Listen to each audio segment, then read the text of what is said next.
সকাল সকাল চলে আসলাম ছেলের ক্রিকেট স্টেডিয়ামে। আমার ছেলে এত ক্রিকেট ভালোবাসে, ছেলেকে যদি বলা যায় যে বাবা তোর আজকে সকালবেলা কালকে সকালে তোর ক্রিকেট আছে, ও সেদিন তো সারা রাত ঘুমাবে।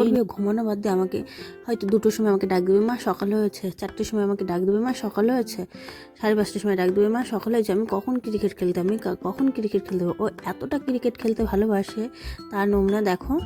ও সপ্তাহে 3 দিন ক্রিকেট খেলে, ওর কথা হচ্ছে আমি সপ্তাহে 7 দিন কেন, আমি আরও 7 দিনের বেশি আমি খেলবো। হ্যাঁ, যদি 7 দিনের বেশি থাকে তাহলে ক্রিকেটটা বেশি মনোযোগ দিয়ে খেলে। আর স্যারও ওকে খুব ভালোবাসে।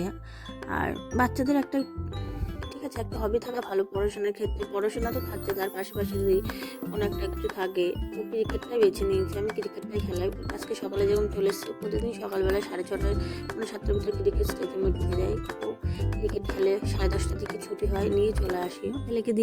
ছেলেকে দিতে যাই। তার সাথে সাথে আমারও কিছু ফ্রেন্ড হয়েছে, ওইখানে সবাই বসে বেশ মজা করি, আনন্দ করি, খেলা দেখি, খুব ভালো লাগে।